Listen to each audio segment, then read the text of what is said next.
Jeez, there we go There again. we go. Welcome back, Husker fans, to another episode of Generation Red, the Kettle Corn of Husker Fan podcast, where we try to be sweet, but at times we get salty. One of these days, I'm going to get this right. I am your host, Ken. And I am your other host, Scott. And we are here to cover, well, unfortunately, what was not a win in Boulder, Colorado, but instead a massive what the F, basically, is what it was, especially where number 7 was concerned. We'll go through the numbers, figure out what happened, even though we already know, we all saw it. And then we will turn our attention to the NIU Huskies. If you recall and are feeling any PTSD, or if your butts are clenching right now, there's a reason. And that reason is that in 2017, Shawn Eichorst was shown the door after NIU came into Lincoln and beat the Huskers. So off the backs of, if I remember right, 2 pick sixes thrown by the past quarterback, Mr. Tanner Lee. Hopefully that's not the fate in store for Jeff Sims, but we'll find out. Anyway, so once we get all that, we'll hopefully be done, and then you guys can move on with your evening. Yeah. But before we get to the game, we had a little bit of fun on Thursday, Scott, although some of that fun was canceled due to darkness. We went golfing. And for the first time since I've taken the sport back up, I thought I played well off the tee.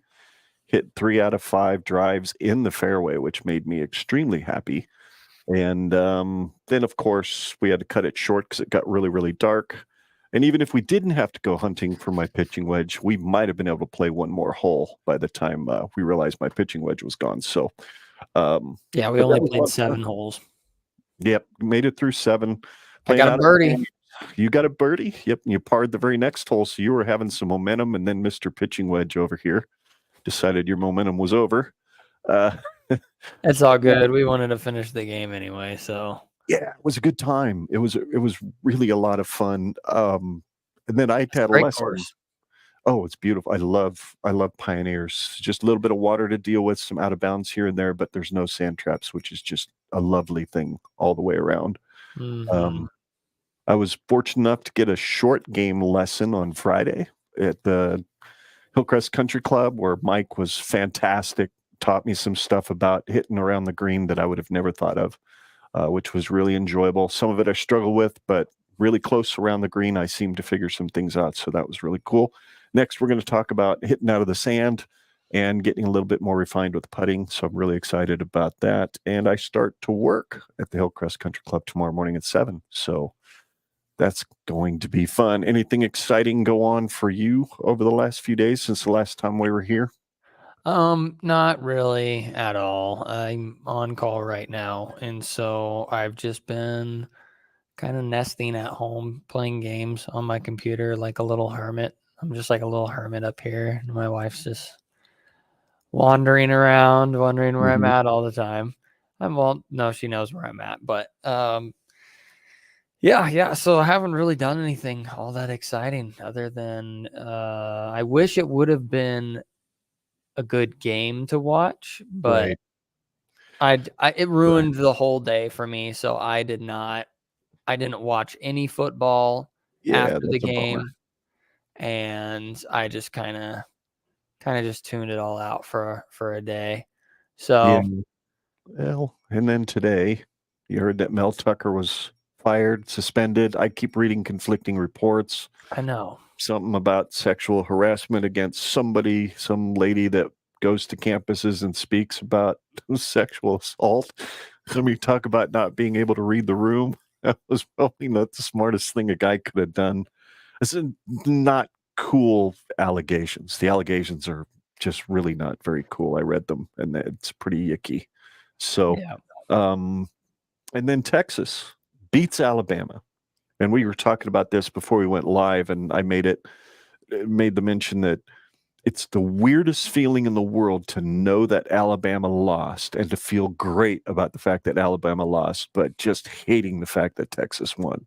So I'm kind of come to the conclusion that I think I would have rather had Alabama win because it would have hurt less having them win and felt much better to have Texas lose. But I don't know, maybe that's some 2009 PTSD from that Big 12 championship game, or the fact that it's freaking Texas and they're a bunch of arrogant jerks. So, but yeah, you said you didn't watch much football. That game was actually a heck of a lot of fun to watch. The more it got out of hand, the more enjoyable it was to see Nick on the sidelines just looking like he really didn't have much of an answer. So, yeah. But anyway, nobody wants to hear us sit here talk about coaches who've been suspended. Nobody wants us to talk about Texas being Alabama, and you probably don't want us to talk about 90s Husker football either. So I guess we should talk about the Huskers' loss in Colorado. So let's move on. Yeah. Before we hop into the slides, I'll just say this. Shadur Sanders after the game. Talk about the example of a person who has no clue as to how to win graciously. I'm not exactly, and his dad's not much better for Mr. High and Mighty. Jesus loves you live on camera at a post-game interview, talking about how Rule said stuff.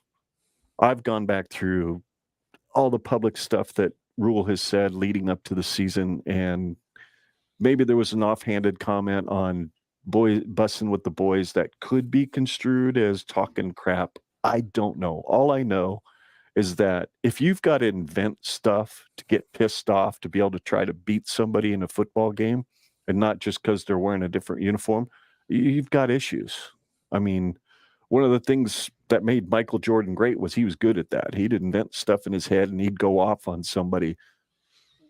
But when it's kids and when you've got a quarterback running up to Husker players and flashing his watch in their faces, and then afterwards saying it's very personal because they said stuff about my pops and this, that, and the other, and I got no respect and this, that, and the other. Great, fine. But that's slanderous in my mind. It's just not cool. It's not sportsmanlike in any way, shape, or form. You won. Take the W. And then go beat Colorado State next week, and then head up to Eugene, Oregon, where you're probably going to run straight into the face of reality. Those guys ain't playing up there. They're playing good, hard, tough football. So anyway, that's my thoughts on before we actually get to the game. I don't know if you saw his comments, read his comments, heard his comments, but they really set me on edge. Yeah, no, I'm glad you brought that up because my whole thought on this Colorado x Deion Sanders combination is that it's seriously like a match made in heaven. It's like the most insufferable fans with the most insufferable football team now. Because at least like it was like when there was Mel Tucker, coach, or not? Oh my God! When there was Mel Tucker, it was Mel Tucker there, right? Yep. Yeah. So when it was Mel Tucker there, it was like you didn't really hate the team. You just hated the fans. The fans really sucked. And now it's like, well, now there's nothing redeemable about Colorado. They just have like a really piss poor attitude team and a really, really inflammatory and downright disrespectful fan base. It's just like, you know, as much as it pained me to see us lose, it does make me feel a little better that we at least have one more go at it next year. Because I just really want one more opportunity to finally like be able to go for the foreseeable future with a win under our belt against Colorado that we haven't seen in now 3 years, or it's been 3 years in a row we've lost to Colorado since we started this home and home with them. Yep. So yeah, Deion is just like he's too much sometimes. He's a piece of work. There's no ifs, ands, or buts about that, and it sounds like his boy is kind of chipped right off the old block. You know what? I hope they stick around. I hope Deion wants to stick around Colorado next year too, so he can come to Lincoln and think he's going to chirp and do his stuff. And doesn't Colorado go back to the Big 12 too? Yeah, they're going back to the Big 12 too. So yeah, I hope he sticks around. I hope his son sticks around, doesn't go early to the NFL, though he'd be eligible, if I understand right, after this year. I hope his son sticks around so that he gets another 8-sack or more treatment from our defense again next year, which I think that defense is going to be scary good in 2024 with all those young kids that are getting a lot of experience right now. So let's move into the numbers a little bit. Yep. See here. Of course, it didn't. Ooh, I forgot to actually add it. See, 3 years of doing this, I'm going to figure it out eventually. First downs were 23-15 in favor of Colorado, obviously. They were 9 of 18, so they were just slightly better on third down than Minnesota was the previous week. And a lot of that, I think, had to do with the second half. We were tuckered out. There's a nice Mel Tucker reference. We were tired. Third down, 4 of 13 for Nebraska, which is just abysmal. 0 for 2 on fourth down. They were 0 for 1, so at least we bowed up on their 1 fourth down try, but they did knock out 454 yards of offense. We came up with 341, so it wasn't a horrible performance. And it was pretty good on the ground, 222 to their 58, which, if anybody has seen this yet, it's kind of roaming around Twitter right now that Nebraska's got the number 1 rushing defense in the country right now. But we haven't played anybody yet that can run the dang football. I mean, I was surprised we stopped Minnesota as best as we did. And I don't know what their rushing numbers were from yesterday. I should have looked. But hey, even Wisconsin lost yesterday because they couldn't run the ball very well on Washington State. So there you go. 29-41 was our time of possession. So they didn't wear us out with time off the clock. They wore us out with plays. They had a lot of plays. So, but they were 9 for 80 yards in penalties, whereas we were 6 for 40. We had 4 turnovers. They had 1. That's the difference in the game. I mean, yeah, it's a 22-point differential on the scoreboard, but you take those 4 turnovers off the board and what was that responsible for? I think it was a field goal and 3 touchdowns. That takes 24 points off the board, and you're a 14-12 winner at that point. So anyway, what you think looking at those stats? I mean, it's not exactly reflective of the game because it was pretty much dominated by Colorado from that 5-minute mark in the second quarter on. There was a stat line going into halftime that I see here. The disparity between the two is that in the first half going into halftime, we were both basically tied up at like 150 yards a pop. Mm-hmm. And so that means that Colorado outgained us in the yards category, total yards across their offense, by 200 yards in the second half. So they had 300 yards in the second half, and we had 100 yards in the second half.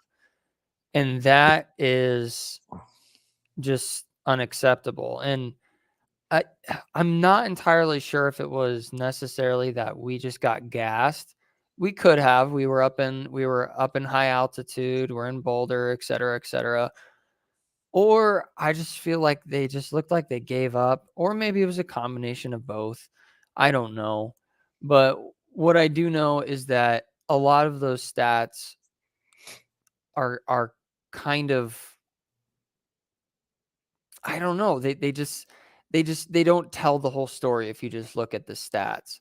But you do make a very, very good point of like, all you have to do is look at the turnover stat, and it can kind of fill in those blanks of like all the other stats. When you look at the stats, it's like, oh yeah, clearly Colorado won, but it's like, but you don't realize what kind of a game it was up until a certain point. So you look at the 4 turnovers. I think that Nebraska sees the end zone quite a few times in the first half if we do not have those stupid fumbles and turnovers. So those stats just they're so frustrating to look at because I know what the story is behind those stats, and it's just like, couldn't get out of our own way. Yeah, you could. I couldn't have said it better than myself, for sure. So let's take a look at some of the players and the forgettable stats that they, in many ways, had. How we came up with 341 yards after it just seemed like we couldn't get out of our own way, other than the fact that if I remember right, the first half, Nebraska had almost a 5-minute advantage of possession time, maybe 6. I mean, it was really close. I mean, we held them to less than 60 yards, I think, in the first quarter. It was domination on the lines of scrimmage where we were still moving the ball. We just didn't convert early in that. I think that field goal early would have made a big difference. That Alvano just barely doinked off 6 more inches to the inside of that a goalpost and it's in, so it truly is, again, a game of inches, right? So next slide, we've got Shedeur Sanders, 31 of 42 for 393 yards, 2 touchdowns. Jeff Sims was 9 of 15, which I guess isn't awful. Unfortunately, he completed one of those 9 to the other guy. Dropped 2 on the ground. No touchdowns. Harburg was the quarterback that actually threw the touchdown to Fedoni. Fedoni did have 2 catches, so that was good. Good on Fedoni. It's just, oh God, I just look at these stats and it's like, why didn't we feed Irvin more? He was getting lathered up. He had good 45 yards in the first half, 50 yards, something like that. And then they shut him down in the second. I don't know if it's because he dropped that one on the carpet or what the story was, but there's your guys on offense for both sides. Dylan Edwards was decent running the ball, but that Xavier Weaver, the dude was money. Every time it seemed like somebody was open, it was him, and he was making us pay when we would blitz. It seemed like he was the go-to man when we would blitz. So he found ways to get open all the time, and yet we still knocked Sanders down 8 times. I'm hoping he's pretty bruised up today. That would be kind of nice. But anyway, looking at that, is there anything? I mean, we'll get to our players of the game. And they're basically all listed on this screen here. But any particular stat that might not be your player of the game that really kind of grabs your attention, that maybe if one guy got less yardage for them or one guy got more yardage for us, who would it be that would maybe turn the tide in this game a little bit more? I mean, shoulda, coulda, woulda. I have no idea. I think that with the stats being as they are, aside from Jeff Sims, the obvious answer is, well, Jeff Sims, his productivity. That's who I'd pick. Get those yards up by like 200 to 300 yards of productivity. So that would be my obvious choice. But looking at their offense looks competent. I mean, Shedeur, I was hoping we would get a pick yesterday.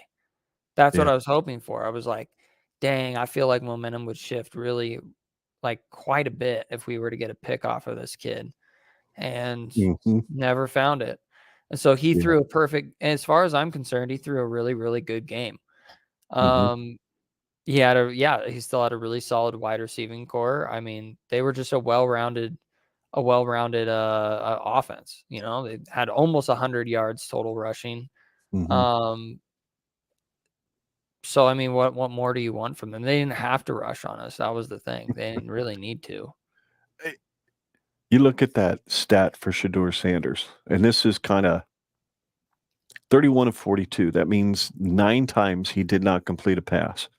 And 8 of those 9 was because he was put in the turf by our defense. So how efficient was he when he wasn't being rushed or sacked? Or even when he was being rushed and he didn't get sacked, he still completed balls. So the guy's just, he's amazing. I am, hats off to you, Shedeur. You're a great quarterback. Questionable human being, but that's just me. I wanted to say something much more derogatory, but I'm not going to go there. But hey, you know what? If Rule said stuff, what was it that Dion's so famous for saying? Hey, I've kept the receipts. I know what y'all are all about. I've kept the receipts. Well, where's the receipts on Rule? Show me what it was that was so awful that you had to motivate yourselves by hating Nebraska because he made some sort of off-color crazy. I don't know. It's insane. It just seems like one of those. I could get petty, but I like to indulge in those things every once in a while. But it's kind of like, well, he was just saying in general, and if the shoe fits and you're really upset about it, it's like That's more of a you problem than it is a Rule problem. That's not for Rule to be upset about. He's like, yeah, people just hitting up the portal left and right, blah blah blah. I'm paraphrasing, of course. Sure. But all he's doing is just like you said. All he's doing is just highlighting philosophy differences. Like he doesn't believe in that.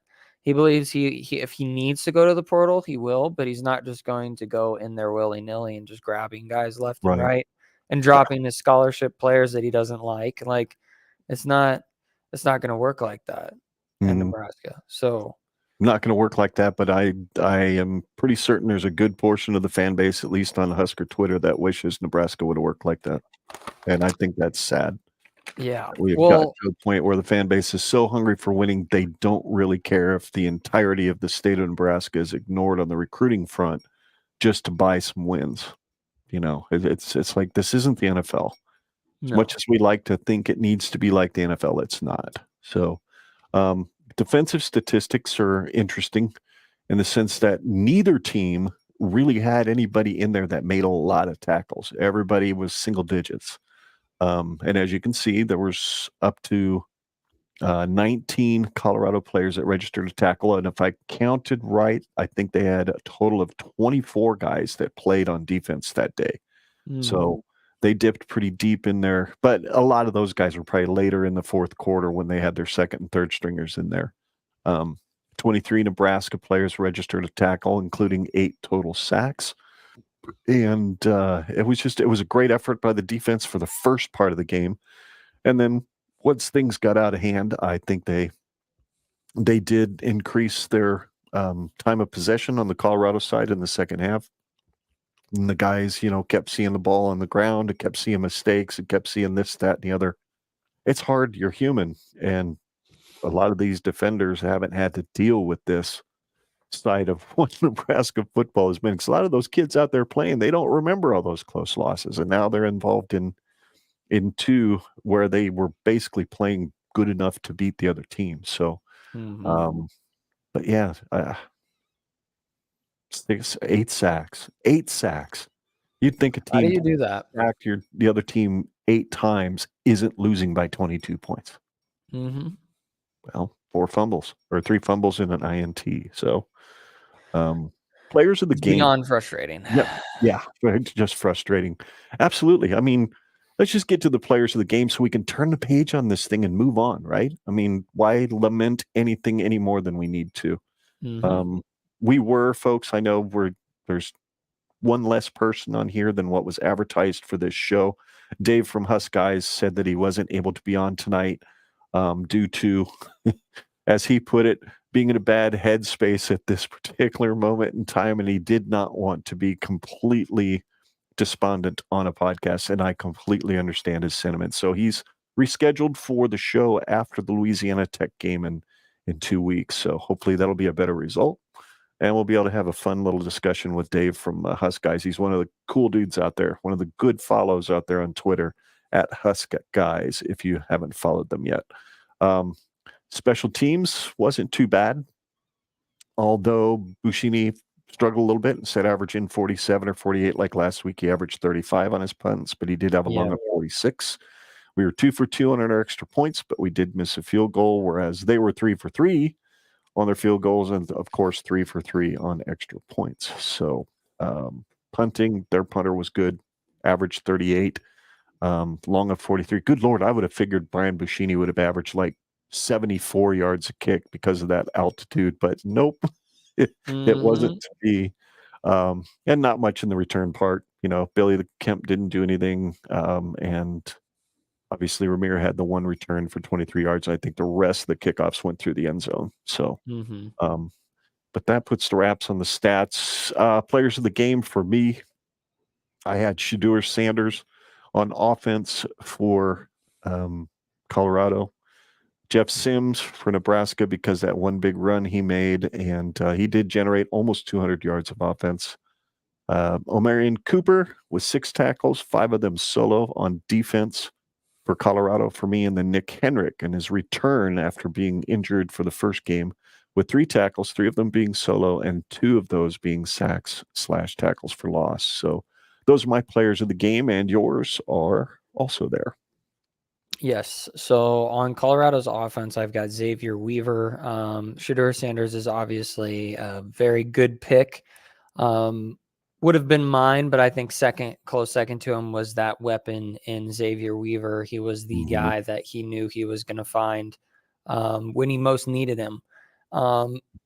So him being the guy gives him, player of the game in my mind. On Nebraska's offense, I'd say Gabe Ervin. He had a run of like 24 yards, and that was pretty cool. I actually missed it. I was in the bathroom or something. I was like, I have to pee, and came back out, and that was happening. And I'm like, oh my god, of course. He was basically the only stat line that you could look at on our offense that was worth a dang. I mean, so I picked him. And then on the defensive side of things, I had to pick, where did our thing go? Oh, there we are. There you go. I'm sorry. I pulled Yeah, that you're down. good. You were messing with stuff. So on Nebraska's defense, I've got Cameron Leonard as the defensive player of the game as a freshman. He came in replacing Ty Robinson for the first half. And he played really well. And my take is that it looked better with him in. Of course, it was a tale of two halves, so maybe that played a part of it. But I really think that if you would have left Cameron Leonard in there, I think things would have been fine. But his time will come. So he's a true freshman. He's only going to get better from here, and this is valuable experience in the next 2 weeks too, heading into Big Ten. We're going to need him. We're going to get dinged up. So, and he's disruptive. I love watching him play. Absolutely disruptive. Colorado's defensive player, I think, is just Travis Hunter. I know that I'm just continuing to sing the praises of all things sports media, but they're not wrong. Travis Hunter is an absolute player of the game. So, I give Travis Hunter my defensive player of the game for Colorado, and that wraps up our players of the game. And doggone it, I am so happy to say that wraps up our recap of Colorado. It's time to move back into the future, ladies and gentlemen. See, I've got to get back to my brand now so I can change. We've officially turned the page. Game 3 preview, Northern Illinois. And as I said in the open, if your butt's clenching a little bit, it's okay. This is not the same NIU team that came into Lincoln in 2017, because this NIU team lost to Southern Illinois, which is an FCS school. I should have mentioned this a minute ago before we actually moved on, but coming into Northern Illinois, this is actually perfect. Nebraska football ranks last nationally in turnover margin, fumbles and fumble lost, but they lead the nation in sacks. They have 11 total sacks for 77 yards, whereas Tennessee also has 11 sacks, but theirs are only for 70 yards in lost yardage for the other teams. So we lead the nation based on yardage. So that's a positive, and I think it's only going to continue. I'd say the next 2 games, Nebraska should be able to rack up some sackage. That's for sure. So there you go. There's the numbers from NIU's 14-11 loss to Southern Illinois, the Salukis, if I remember correctly. But they beat them in every statistical category except turnovers. 3 of them, all of them interceptions. So there you go. Yeah. I mean, you couldn't have beat a team more soundly in the statistical categories than they did, other than rushing. Rushing was the only slight advantage to Southern Illinois. So any thoughts on looking at those numbers other than the fact that, oh God, it's going to be a battle of crap offenses come Saturday? Yeah, I mean, that's what stands out to me. I mean, Northern Illinois was projected to win this by like how much? Mm-hmm. Let's see. Let's see what they were favored in. I am curious. Oh my gosh. I'm getting used to this new layout for old ESPN. Yeah, I know. Yeah. I mean, Northern Illinois was favored. Okay, so they weren't favored by that much. They were favored by 6.5 points. It looks like an ugly game. I mean, there's no way to put it. That their penalties are pretty bad. Right. 3 interceptions from Rocky Lombardi. I mean, it just looks like a bad game. So I think we're going to be I think that it's going to be electric in Lincoln, not as electric as it would have been if we would have at least won one of those 2 games. Yeah, But exactly. it's going to be electric. It's going to be a night game. We're going to get the sunset and everything going into the second half, and then we should get the light show and the thunderstruck and all that fun jazz. But I think the Mhm. whole time we're going to be sitting there looking at a pile of shit get into a dog fight with a pile of garbage.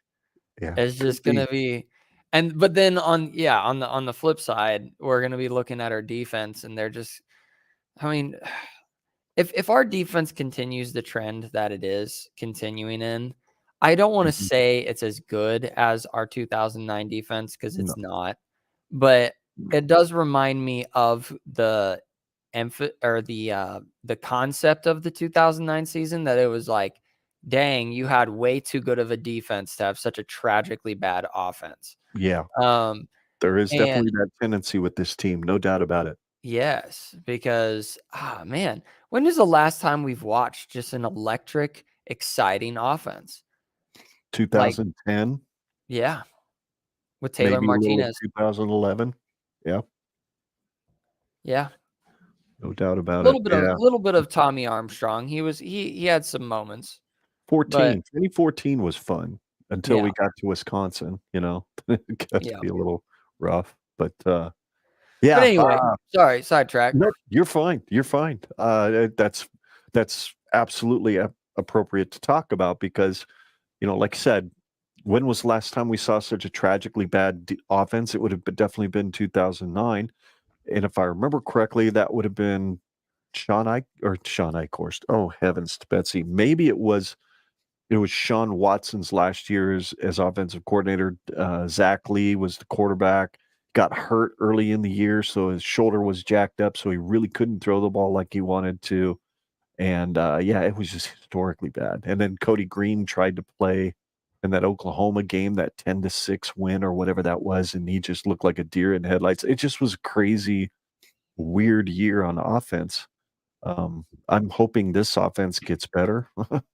I'm hoping they get on track in the next 2 weeks. That's what they Yeah. really need to do. They need to gain some confidence, find some stuff that works and stick with it.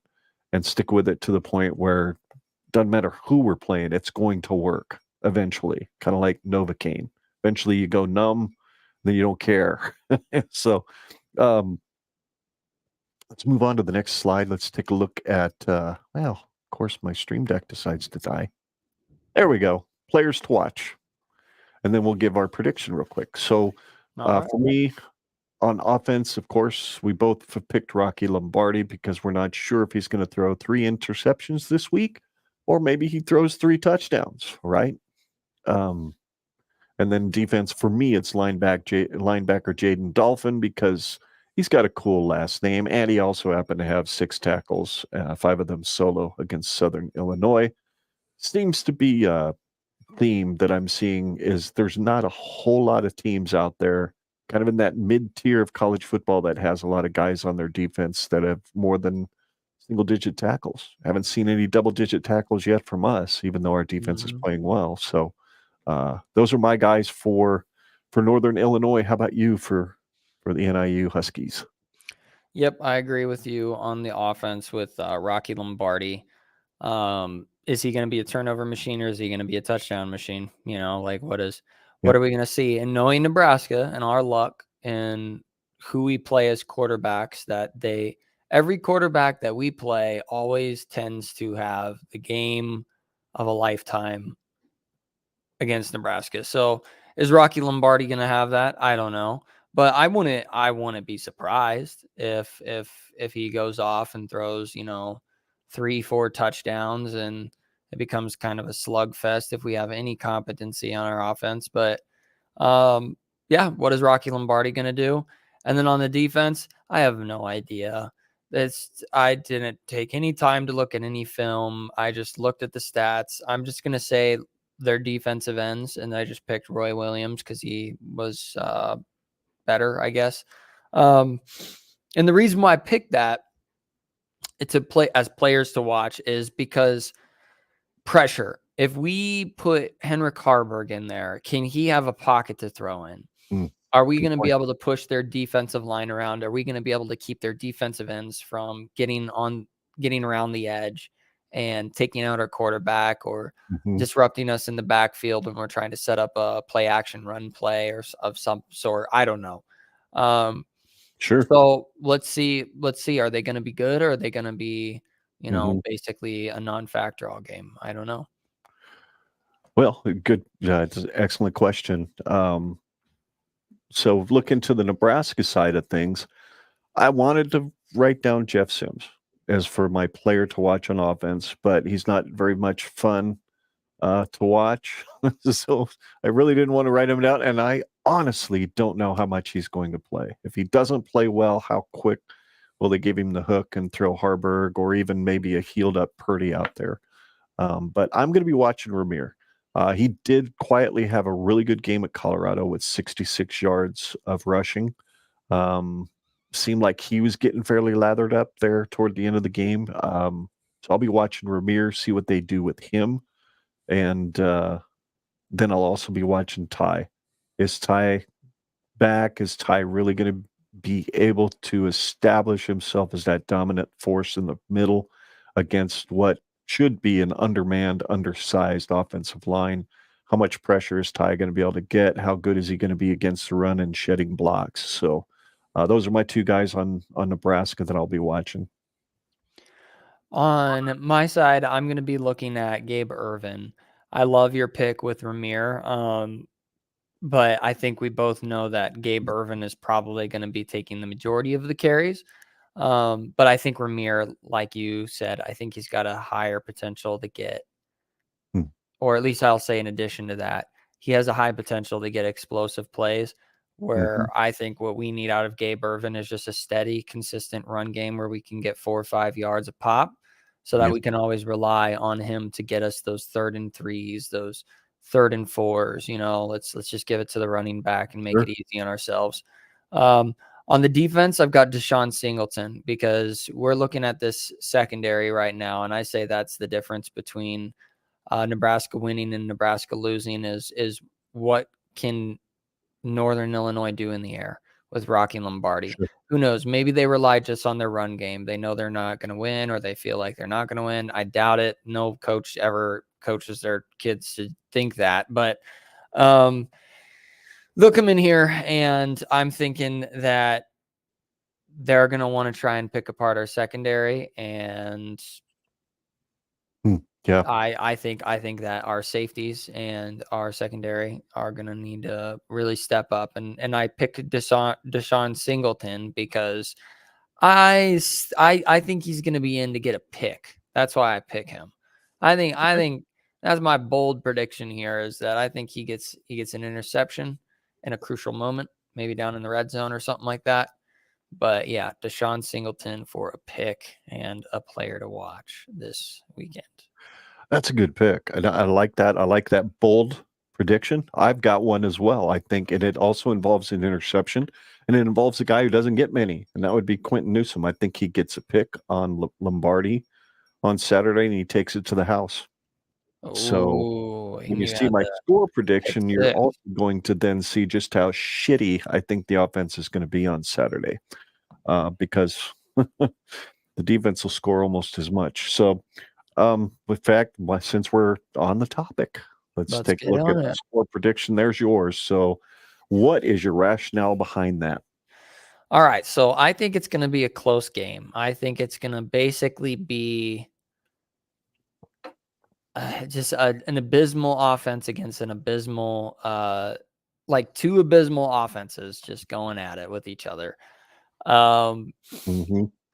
But I think we get some points. I think we definitely get some more points. But it's going to be a painfully close and low scoring game. I don't know if Nebraska just comes out firing on all cylinders. I think they're going to try and work work something out with Harburg or something. I don't know, but they're going to have some kinks they're going to have to work out. The reason why I say 22 is because I think our defense is good, and I think we might be able to have a good special teams field position type game, and I think we get a safety.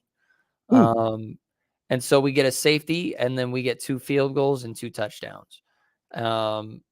So that's how that adds up. Yep. So that's kind of what I'm thinking the game ends up looking like. It's just kind of one of those weird lopsided scores that when you look at it, you're like, yep, that's Nebraska just barely pulling out a win against Northern Illinois. And I think it's going to make fans get even more riled up. I think Husker Nation on Twitter and everywhere else is going to be losing their minds at that point because everybody, no matter what anybody says right now, come Tuesday and Wednesday, people are going to be putting their predictions that we're going to blow them out. We're just going to run the wheels off the wagon, baby. And it's like, I don't know. I think we're probably going to be in for a much more butthole clinching type of game than any of us are even going to be emotionally ready for after such a heartbreaking loss. But I still think we win. I just think it's not going to alleviate any concerns going into Louisiana Tech, if that makes any sense. Yep, makes absolutely perfect sense. And sorry, folks, I can't be a whole lot more positive about this team than this score prediction right here. I just can't. After 2 weeks of seeing what we have done or actually not done on offense, I think we will score 3 points, 3 legitimate points on offense on Sunday or on Saturday in the form of driving down into the red zone on our first drive, because it seems like we always do that, and kick a field goal. Everybody's going to be happy. The balloons will be let go, and then boopkus. They'll take a 6-3 lead going into the second half. I think the defense will shut them out in the second half. Nebraska will sputter and sputter around, but then Q will grab an interception, take it back, I'll say 57 yards, and score a touchdown. Nebraska takes the lead for good, and then Ramir breaks one on a kickoff. Or not on a kickoff, but not Ramir, Billy Kemp. My God. Billy Kemp grabs one and takes it to the house. So that's our 17. Nothing on offense except a nice drive into the red zone at the beginning of the game. And then it's the Harburg show from about midway through the second quarter on after Jeff Sims throws 4 picks. I know I'm actually saying that really tongue in cheek, but it really wouldn't surprise me. So there you go. There you have our picks for this. Good Lord.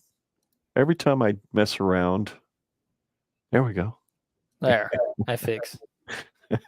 So, we're done with the slides basically anyway, so we can shut those off and move on. Unless you've got anything else you want to talk about Northern Illinois. Do you think I'm crazy for thinking that the offense isn't going to score much? Do you think maybe I should, I don't know, get some Prozac or something? No, because basically the only thing I am adding to our offensive productivity is a couple field goals on top of what you're thinking, and actually just one extra field goal and a safety. So I'm not predicting our offense to be much more proficient than you're predicting. I think everybody can look at this offense and be like, well, they're 116th in the nation, so I expect them to perform as such, and so they're not going to look good. Well, there you go. It. You've got somebody weighing in, Mr. Kenny Cheatham, number 6, wide receiver from back in the 90s, those national championship years. Says the D will save this next game. I completely agree, Kenny. We need to be effective on offense. Yeah. It's oh so simple, but it seems to be oh so hard. Ooh, Brian's feeling his oats tonight. Oh, Brian's feeling his oats. So we get a shutout, but it's still ugly. It's an ugly shutout. We still get only we get 6 points on offense then, and we score 14 on special teams and defense. That's what 20-0. I can see it, Brian. I can see it. any of you listening, we're just commenting on the live chat comments that are coming in through StreamYard. So there you go. If you want to see what we're talking about, check us out on YouTube and also our Facebook page. You can watch the show there. And anyway, what's it? Oh, yes, you're right, Noop. We've at least got a kicker. Like I said earlier in the show, if you weren't here, 6 inches to the left, and that first one goes through the pipes. And who knows how that game turns out after that. Thank you, Caleb. We appreciate the positivity. Yes, thanks, man. Appreciate it. We really, really do. Any support that we get, anytime you guys can send us comments, like, subscribe, all that good stuff. Please take your time and leave us a review on your favorite podcast app, Apple Podcasts or Google Podcasts. You can leave us a review there. It will help folks find the show that way as well. Let's see here. Why don't we move on, bud? We'll talk about some fun facts. You got any kind of crazy fun fact going on with you right now, or something that you're fired up about that maybe I don't know about or others don't know about? Not really a fun fact, more of just a nerd fact. I started getting back into the game Escape from Tarkov, and it is such a fun game. It's so intense. It's the whole concept of it is that it's called a looter shooter, where essentially you go into a map. There's a giant map.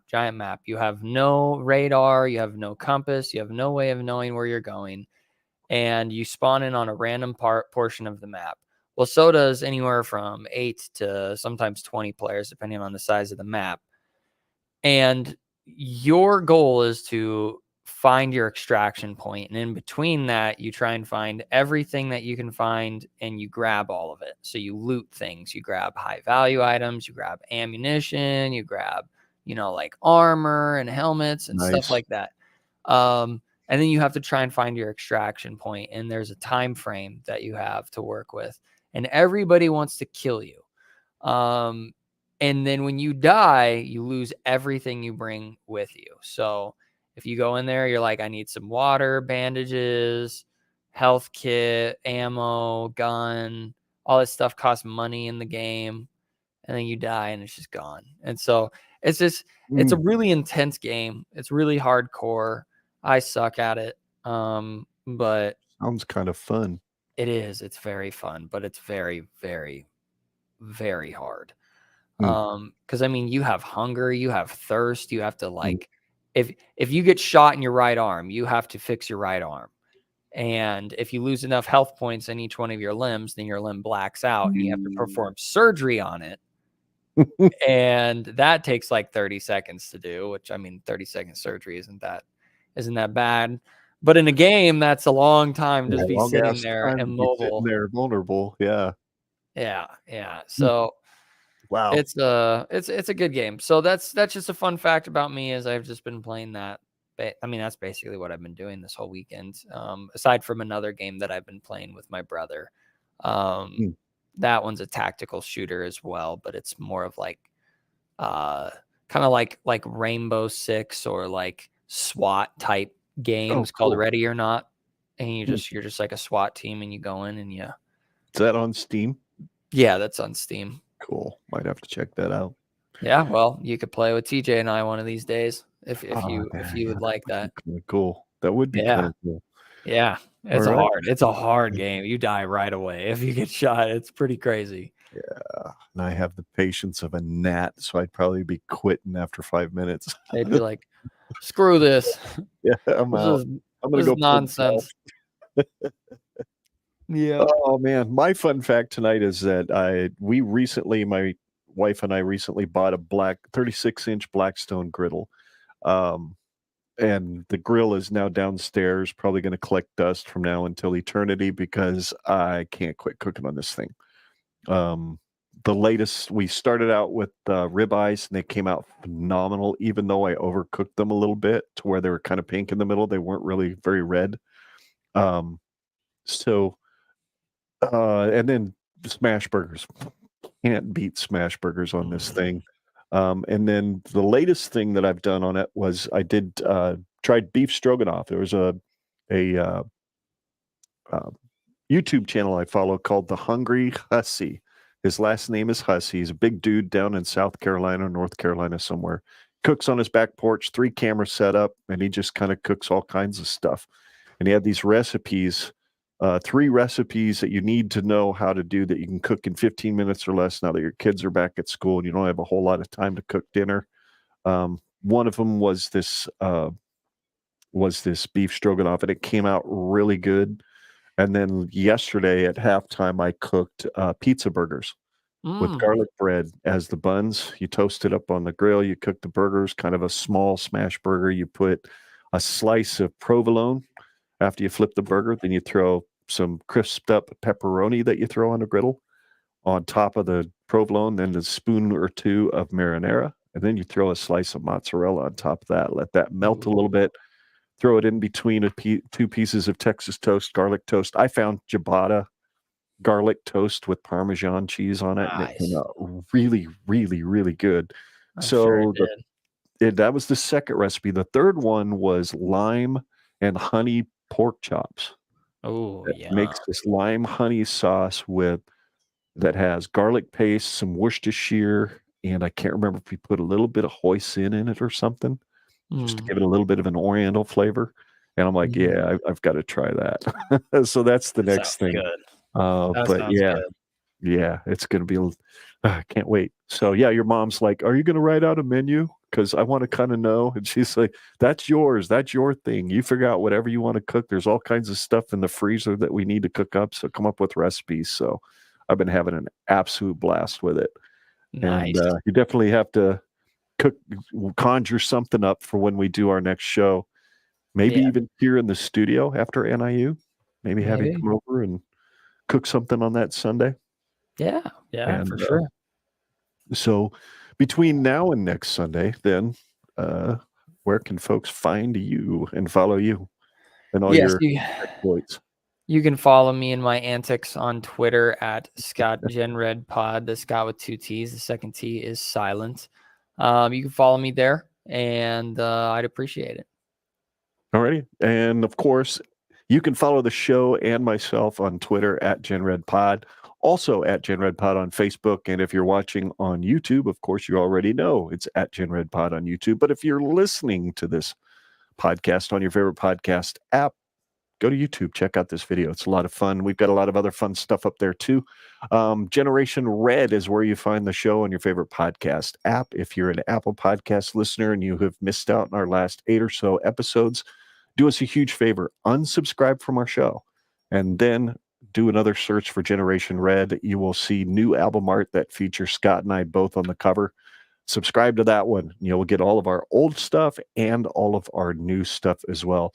GenRedPod.com is our website where you can listen to every one of our shows as well as watch all of our YouTube videos too. And all of our social links are there as well. So, yeah, thanks, Brian. I appreciate that. And genredpod@gmail.com is, of course, our email address. If you have any questions, comments, or suggestions for the show, or if you want to be a guest, fire off an email. We usually check that email approximately once every 6 months. So eventually we'll get to you. Anyway, it will happen. It will happen eventually. Yes, indeed. Yes, indeed. Thanks to everybody who's watched tonight. Thanks to you, Scott, for being on with me tonight. Thanks for listening. And he's Scott, I'm Ken. Together we're Generation Red. And we're here to remind you as often as we possibly can that in spite of the football team, there really is no place like Nebraska. Iowa's corn sucks. Spoiled bison meat. Whew, yeah, I would absolutely 100% agree with that. And until next time, y'all, God bless and go Big Red. Go Big Red.